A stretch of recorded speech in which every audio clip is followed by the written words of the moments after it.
বউ গোরা রাজার চোখে, বনেরা চতুর নৌকা দেখে। এই দুইটা লাইন পড়লে আমাদের 80% উপন্যাসই পড়া শেষ। রবীন্দ্রনাথের 80% উপন্যাসের নামই আমাদের মুখস্থ হয়ে যাবে। আর বাকি থাকছে এক লাইন। ওই এক লাইন শিখলে 100% উপন্যাসের নাম আমাদের মুখস্থ হয়ে যাবে। বিশ্বাস হচ্ছে না? তবে দেখুন, একে একে আমি এটা প্রমাণ করব। বউ গোরা রাজার চোখে, বনেরা চতুর নৌকা দেখে, শেষে 4 যোগ মালের ঘরে। এই ছন্দটা দিয়ে আমরা সব কয়টা উপন্যাস মনে রাখতে পারি। রবীন্দ্রনাথের যত উপন্যাস রয়েছে সব কয়টা। কিভাবে? বউ মানে হচ্ছে বউ ঠাকুরানীর হাট, গোরা মানে হচ্ছে গোরা নিজেই একটা উপন্যাস, রাজার চোখে, রাজার মানে হচ্ছে রাজর্ষি, আর এখানে যে বর্গীয় জ আছে, এই বর্গীয় জ দিয়ে আপনারা মনে রাখতে পারেন প্রজাপতির নির্বন্ধ। এটাও কিন্তু রবীন্দ্রনাথের একটা উপন্যাস। যাই হোক, চোখে মানে কি? চোখে মানে চোখের বালি, তাহলে বউ গোরা রাজার চোখে হয়ে গেল। বনেরা চতুর নৌকা দেখে, বনেরা মানে কি? বনেরা মানে হচ্ছে 2 বোন। চতুর মানে কি? চতুর মানে হচ্ছে চতুরঙ্গ। নৌকা মানে কি? নৌকা মানে নৌকা ডুবি। শেষে 4 যোগ মালের ঘরে, শেষে মানে হচ্ছে শেষের কবিতা, 4 মানে হচ্ছে 4 অধ্যায়, যোগ মানে হচ্ছে যোগাযোগ, মালের মানে হচ্ছে মালঞ্চ, এবং ঘরে মানে ঘরে বাইরে। পড়া শেষ। কি মজা! আবার দেখুন একটা বিষয়, করুণা একটা উপন্যাস। বলুন তো, করুণা উপন্যাসটি কার লেখা? এটাও কিন্তু রবীন্দ্রনাথের লেখা প্রথম উপন্যাস। প্যাচ লেগে গেল? আসলে প্যাচ লাগার কোনো সুযোগ নেই, কারণ এই করুণা উপন্যাসটা এটা কিন্তু রবীন্দ্রনাথের লেখা প্রথম উপন্যাস। তারপরেও এটিকে মানে পরিপূর্ণ উপন্যাসের মর্যাদায় রাখা হয়নি। কেন? কারণ করুণা হচ্ছে একটা অসমাপ্ত উপন্যাস। ঠিক আছে? আর এটি তার জীবদ্দশায় কখনো প্রকাশিতই হয়নি, অর্থাৎ রবীন্দ্রনাথ যতদিন বেঁচে ছিলেন এই করুণা উপন্যাসটি প্রকাশিত হয়নি, কারণ এই করুণা উপন্যাসটি অনেক পরে প্রকাশিত হয়। ঠিক আছে? প্রথম আছে বউ গোরা রাজার চোখে। এই কথাটা আমি কেন লিখেছি জানেন? কারণ রাজার চোখে বউ হচ্ছে গোরা টাইপের, রাজা তার বউকে দেখতেই পারে না। এই কারণে লাইনটা লিখেছি, বউ গোরা রাজার চোখে। মনে রাখতে পারবেন না? অবশ্যই পারবেন। তারপরে লিখেছি বনেরা চতুর নৌকা দেখে। এই কথাটা এই কারণেই লিখেছি, দেখবেন আমাদের বা আপনাদের যে বোন আছে, যখন তাদেরকে নৌকার কাছে নিয়ে যাওয়া হয় বা নদীর ধারে নিয়ে যাওয়া হয়, তারা নৌকা দেখলে কি করে? বোনেরা নৌকায় ওঠার জন্য চঞ্চল হয়ে যায়। এই কারণে আমি লিখেছি বনেরা চতুর নৌকা দেখে। এইটা দিয়ে রবীন্দ্রনাথের উপন্যাস কিভাবে মনে রাখা যায় দেখুন। বউ, বউ মানে হচ্ছে বউ ঠাকুরানীর হাট, বউ মানে হচ্ছে বউ ঠাকুরানীর হাট। এখন কথা হচ্ছে, এই বউ ঠাকুরানীর হাট এটা কিন্তু রবীন্দ্রনাথের প্রথম প্রকাশিত উপন্যাস, মনে থাকবে না? বউ ঠাকুরানীর হাট এটা হচ্ছে রবীন্দ্রনাথের প্রথম প্রকাশিত উপন্যাস, এটা যেন ভুল না হয়। কারণ এই উপন্যাসটা কিন্তু ভারতী পত্রিকায় প্রকাশিত হয়েছিল। বউ ঠাকুরানীর হাট এই উপন্যাসটি তিনি কাকে উৎসর্গ করেছেন? তার নিজের দিদি সৌদামিনীকে উৎসর্গ করেছেন, অর্থাৎ সৌদামিনী দেবীর উদ্দেশ্যে তিনি এটি উৎসর্গ করেছেন। আচ্ছা, তিনি এই উপন্যাসটিকে কেন্দ্র করেই কিন্তু প্রায়শ্চিত্ত নাটক লিখেছেন। পরীক্ষায় আসেনি প্রায়শ্চিত্ত নাটকটি কার লেখা? প্রায়শ্চিত্ত নাটকটি লেখা রবীন্দ্রনাথের। এই নাটকটি কই থেকে লিখেছেন? রবীন্দ্রনাথ তার নিজের যে বউ ঠাকুরানীর হাট উপন্যাস, এই উপন্যাসকে কেন্দ্র করে তিনি লিখেছেন প্রায়শ্চিত্ত নাটক। মনে থাকবে না? অবশ্যই মনে থাকবে। এবার দেখি, বউ গোরা রাজার চোখে। গোরা মানে কি? গোরা মানে গোরা উপন্যাসের কথা বোঝাচ্ছি। এটা একটা রাজনৈতিক উপন্যাস। বলুন তো, গোরা কি ধরনের উপন্যাস? রাজনৈতিক উপন্যাস। শত শত পরীক্ষায় এসেছে। এই গোরা উপন্যাসটি কোন পত্রিকায় প্রকাশিত হয়? এই গোরা উপন্যাসটি কিন্তু প্রবাসী পত্রিকায় প্রকাশিত হয় ধারাবাহিকভাবে। হ্যাঁ, আর এই উপন্যাসের উপজীব্য বিষয় কি বলতে পারবেন? এই উপন্যাসের উপজীব্য বিষয়টা হচ্ছে এই মানে ঊনবিংশ শতাব্দীর শেষ ভাগের যে ধর্ম আন্দোলন ছিল, এইটা নিয়ে লিখেছেন। তারপর এর মধ্যে স্থান পেয়েছে স্বদেশ প্রেম, এর মধ্যে স্থান পেয়েছে নারী মুক্তির চিন্তা। এই তো উপন্যাসের হচ্ছে আলোচ্য বিষয়। আচ্ছা, এই গোরা উপন্যাসের যে নায়ক ছিল গৌরমোহন, তিনি শেষমেশ দেশ, জাতি, ধর্ম অতিক্রম করে বিশ্ব মানবে পরিণত হন। এই তো গোরা উপন্যাসের আলোচ্য বিষয়। আচ্ছা, পরীক্ষা যদি প্রশ্ন আসে গোরা উপন্যাসের চরিত্রগুলো কি কি, বলতে পারবেন? আসলে গোরা উপন্যাসের চরিত্র হচ্ছে গোরা নিজেই। গোরা নামে যে ছেলেটা ছিল সে নিজেই একটা চরিত্র। তারপরে সুচরিতা, ললিতা, গোরা, সুচরিতা, ললিতা, বিনয়, পরেশবাবু, এরাই হচ্ছে গোরা উপন্যাসের চরিত্র। গোরা, সুচরিতা, ললিতা, বিনয় আর হচ্ছে পরেশবাবু, এরা হচ্ছে গোরা উপন্যাসের চরিত্র। ব্যাস, আমাদের গোরা উপন্যাস শেষ। যতটুকু জেনেছি এখান থেকে জবে পরীক্ষার প্রশ্ন আসে কিন্তু। বউ গোরা রাজার চোখে। রাজার মানে কি? রাজার মানে রাজর্ষি। রাজর্ষি উপন্যাস। আচ্ছা, এই যে রাজর্ষি উপন্যাস, এই উপন্যাসের যদি প্রশ্ন আসে এই উপন্যাস থেকে যে এটা কি ধরনের উপন্যাস, রাজর্ষি কি ধরনের উপন্যাস, তখন আপনার চোখ বন্ধ করে বলবেন এটা একটা ঐতিহাসিক উপন্যাস। কি ধরনের উপন্যাস? ঐতিহাসিক উপন্যাস। কেন এটা ঐতিহাসিক উপন্যাস? কারণ হচ্ছে ত্রিপুরার রাজ পরিবারের ইতিহাস নিয়ে রচিত। শেষ। এই রাজর্ষি, এই উপন্যাসটা কিন্তু ত্রিপুরার রাজ পরিবারের একটা ইতিহাস নিয়ে রচিত। ত্রিপুরার রাজ পরিবারের ইতিহাস নিয়ে রচিত, ঠিক আছে? আর এই উপন্যাসটা হচ্ছে মূলত মানবতার পক্ষে ধর্মীয় কুসংস্কারের বিরুদ্ধে রচনা করা হয়, মানে ধর্মীয় কুসংস্কারটা যেন না থাকে, ঠিক আছে, এই জন্য রচনা করা হয়।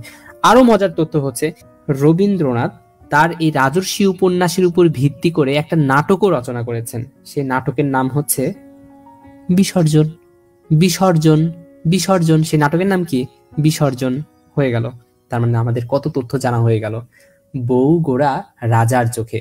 এখানে রাজার যে বর্গীয় জ আছে না, রাজা, এই বর্গীয় জ দিয়ে আমি একটা লিখেছি, সেটা হচ্ছে প্রজাপতির নির্বন্ধ। এটাও কিন্তু রবীন্দ্রনাথের একটা উপন্যাস, প্রজাপতির নির্বন্ধ। এক কথায় এখান থেকে কি কি পড়বেন? প্রজাপতির নির্বন্ধ, এটা হচ্ছে একটা হাস্য রসাত্মক উপন্যাস। এটুকু জানা থাকলেই হবে, আর কিচ্ছু জানতে হবে না এখান থেকে। প্রজাপতির নির্বন্ধ এটা হচ্ছে একটা হাস্য রসাত্মক উপন্যাস, ঠিক আছে? হাসি তামাশা থাকবে এর মধ্যে, হাস্য রসাত্মক একটা উপন্যাস রয়েছে, সেটা হচ্ছে এই প্রজাপতির নির্বন্ধ। তাহলে প্রজাপতির নির্বন্ধ এটা হচ্ছে একটা হাস্য রসাত্মক উপন্যাস। আশা করি আপনাদের আর পড়তে হবে না।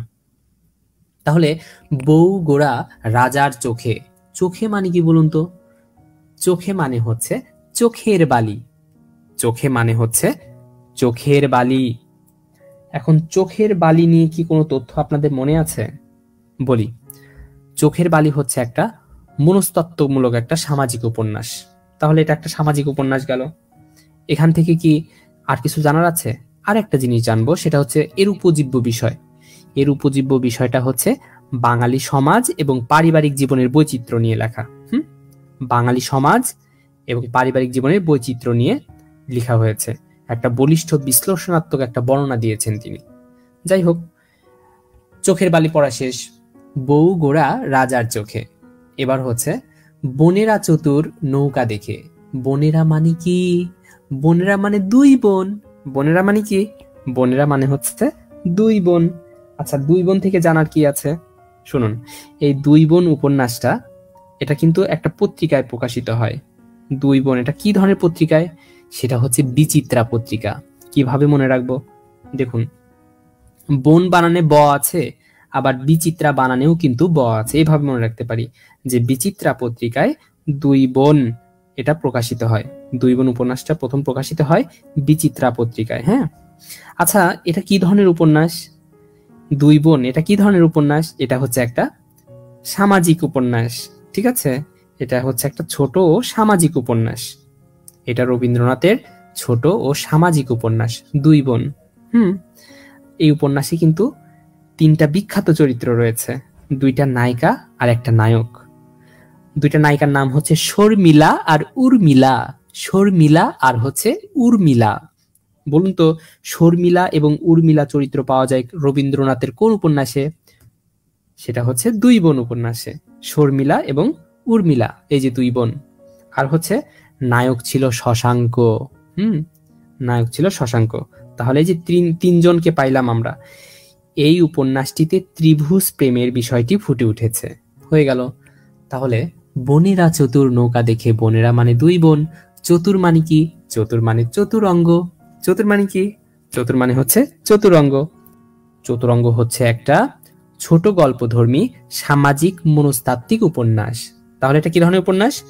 সামাজিক মনস্তাত্ত্বিক উপন্যাস। ঠিক আছে। আচ্ছা, এই উপন্যাসটা কোন পত্রিকায় প্রথম প্রকাশিত হয় বলুন তো? চতুরঙ্গ প্রথম প্রকাশিত হয় সবুজ পত্র পত্রিকায়। কি পত্রিকায়? সবুজ পত্র পত্রিকায়। ব্যাস, এটুকু জানলেই হবে। তাহলে বোনেরা চতুর নৌকা দেখে। নৌকা মানে কি? নৌকা মানে হচ্ছে নৌকা ডুবি। নৌকা মানে কি? নৌকা মানে হচ্ছে নৌকা ডুবি। এই নৌকা ডুবি দিয়ে কি কি তথ্য মনে রাখতে হবে আমাদের জবের জন্য? মনে রাখতে হবে এটি হচ্ছে একটি সামাজিক উপন্যাস। নৌকা ডুবি হচ্ছে একটি সামাজিক উপন্যাস। ঠিক আছে। তারপরে দেখি, শেষে 4 যোগ মালের ঘরে। এই কথাটা আমি কেন লিখেছি? আসলে ঘটনা হচ্ছে, একটা দোকানে দোকানদার কি রাখে? একটা টালি খাতা রাখে। ওই টালি খাতার মধ্যে সে হিসাব নিকাশ করে রাখে, যেটা হচ্ছে মালের ঘর, কয় পিস মাল আসবে, কয় পিস মাল আমি বিক্রি করব, সেই মালের ঘর। তো একজন আবার বলছে, ভাই ওই মালের ঘরে আরো 4 যোগ করে দেন তো, আরো 4টা যোগ করে দেন। সেজন্যই হচ্ছে শেষে 4 যোগ করতে হয়েছে মালের ঘরে। এভাবে মনে রাখতে পারেন, শেষে 4 যোগ মালের ঘরে। এই কথাটা মনে রাখলে রবীন্দ্রনাথের যত উপন্যাস আছে এবার সবকটাই শেষ হয়ে যাবে 100%। কিভাবে? শেষে 4 যোগ মালের ঘরে। শেষে মানে হচ্ছে শেষের কবিতা। শেষে মানে হচ্ছে শেষের কবিতা। আচ্ছা আচ্ছা, শেষের কবিতা কোন পত্রিকায় প্রথম প্রকাশিত হয়? শেষের কবিতা প্রথম প্রকাশিত হয় প্রবাসী পত্রিকায়। প্রবাসী পত্রিকার নাম হচ্ছে প্রবাসী পত্রিকা। প্রবাসী পত্রিকা এটি প্রথম প্রকাশিত হয়।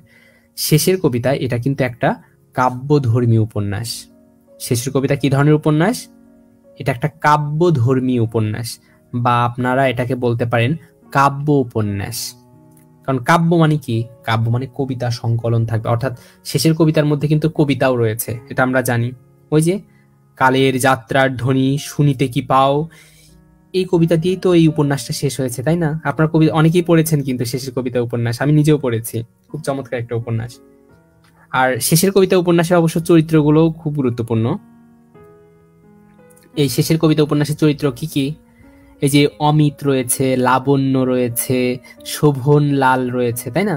অমিত, লাবণ্য, শোভন লাল। অমিত, লাবণ্য, শোভন লাল, এরা হচ্ছে শেষের কবিতার চরিত্র। তাহলে কিন্তু আমরা শেষের কবিতা থেকে অনেক তথ্যই জানতে পারলাম। শেষে 4 যোগ মালের ঘরে। 4 মানে কি? 4 মানে হচ্ছে 4 অধ্যায়। 4 মানে কি? 4 মানে 4 অধ্যায়। 4 অধ্যায় এটা কিন্তু একটা রাজনৈতিক উপন্যাস। এটা কি ধরনের উপন্যাস? রাজনৈতিক উপন্যাস। অর্থাৎ ব্রিটিশ ভারতের যে অসহযোগ আন্দোলন হয়েছিল এরই পরবর্তীতে যে ঘটনা প্রবাহ এখানে বর্ণনা করা হয়েছে আর কি।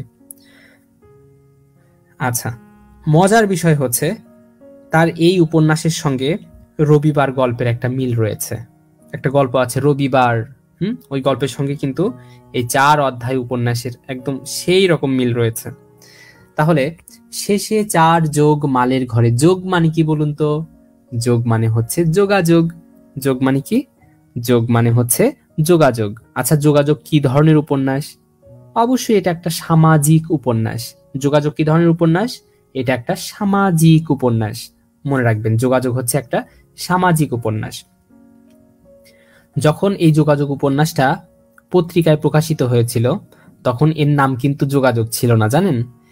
এই যোগাযোগ উপন্যাসটার নাম তখন ছিল 3 পুরুষ। কি নাম ছিল? 3 পুরুষ। হ্যাঁ, পরবর্তীতে এটার নাম দেওয়া হয়েছে যোগাযোগ। ঠিক আছে। আর এই উপন্যাসের মূল আলোচ্য বিষয়টা এরকম যে জমিদার শ্রেণীর যে বিলুপ্তি ঘটলো, তারপর যে বণিক ব্যবসায়ী শ্রেণীর মানুষের যে উদ্ভব ঘটলো, এই নিয়েই কিন্তু এই যোগাযোগ উপন্যাসটা লেখা। এই উপন্যাসে একটা বিখ্যাত উক্তি রয়েছে, কি জানেন সেটা? সেটা হচ্ছে এরকম, কিন্তু আরম্ভের পূর্বেও আরম্ভ আছে, সন্ধ্যা বেলায় দীপ জ্বালার আগে সকাল বেলায় সলতে পাকানো। এরকম একটা বিখ্যাত উক্তি ছিল, পরীক্ষায় আসে যে এরকম উক্তি দিয়ে। এই উক্তিটি কোন উপন্যাসের? এটা হচ্ছে যোগাযোগ উপন্যাসের। তাহলে শেষে 4 যোগ মালের ঘরে। মালের মানে কি? মালের মানে হচ্ছে মালঞ্চ। মালঞ্চ এটা কি ধরনের উপন্যাস? মালঞ্চ হচ্ছে একটা সামাজিক মনস্তাত্ত্বিক ধর্মীয় উপন্যাস। প্রথমত এটা একটা সামাজিক উপন্যাস, এটা একটা মনস্তাত্ত্বিক ধর্মীয় উপন্যাস। আবার আপনারা চাইলে এটাকে বলতে পারেন বিয়োগান্তক উপন্যাস। বিয়োগান্তক উপন্যাস কেন? কারণ এই উপন্যাসে মৃত্যু পথযাত্রী একটা নারীর কথা বর্ণনা করা হয়েছে এবং তার স্বামীর কাহিনী বর্ণনা করা হয়েছে। এই কারণে এটাকে আপনারা বলতে পারেন বিয়োগান্তক উপন্যাস। সেই সঙ্গে এটা একটা সামাজিক মনস্তাত্ত্বিক ধর্মী উপন্যাস। ঠিক আছে, তাহলে শেষে 4 যোগ মালের ঘরে। ঘরে মানে কি? ঘরে মানে ঘরে বাইরে, পড়া শেষ। ঘরে মানে কি? ঘরে মানে হচ্ছে ঘরে বাইরে। ঘরে মানে হচ্ছে ঘরে বাইরে। এখান থেকে কোন তথ্য মনে রাখতে হবে? অবশ্যই রাখতে হবে। সেটা কি? অত্যন্ত মজার একটা তথ্য রয়েছে এখানে। তথ্যটা হচ্ছে রবীন্দ্রনাথ চলিত ভাষায় প্রথম কোন উপন্যাসটা লিখেছেন জানেন? এই ঘরে বাইরে। চলিত ভাষায় লেখা তার প্রথম উপন্যাস হচ্ছে ঘরে বাইরে। চলিত ভাষায় লেখা তার প্রথম উপন্যাস হচ্ছে ঘরে বাইরে। ঠিক আছে, রবীন্দ্রনাথের চলিত ভাষায় লেখা প্রথম উপন্যাস কোনটি? এই যে এইটি, ঘরে বাইরে। এই উপন্যাসটা কিন্তু সবুজ পত্র পত্রিকায় প্রকাশিত হয়েছে 1915 সালের দিকে। আর এই ঘরে বাইরে এটা কিন্তু একটা রাজনৈতিক উপন্যাস। কি উপন্যাস? রাজনৈতিক উপন্যাস। তাহলে রাজনৈতিক উপন্যাস আমরা কোনটা কোনটা পাইলাম? গোরা একটা রাজনৈতিক উপন্যাস, তারপরে 4 অধ্যায় একটা রাজনৈতিক উপন্যাস, আবার ঘরে বাইরেও এটাও কিন্তু একটা রাজনৈতিক উপন্যাস। তাহলে ঘরে বাইরে একটা রাজনৈতিক উপন্যাস, বুঝলাম। আচ্ছা, এই উপন্যাসের উপজীব্য বিষয় কি? এই উপন্যাসের উপজীব্য বিষয় হচ্ছে ব্রিটিশ ভারতের রাজনীতি। শেষ। ব্রিটিশ ভারতের রাজনীতি। ব্রিটিশ ভারতের রাজনীতি নিয়ে ঘরে বাইরে উপন্যাসটা লেখা হয়েছে। হয়ে গেল। শেষে 4 যোগ মালের ঘরে। এইগুলাই হচ্ছে রবীন্দ্রনাথের উপন্যাস।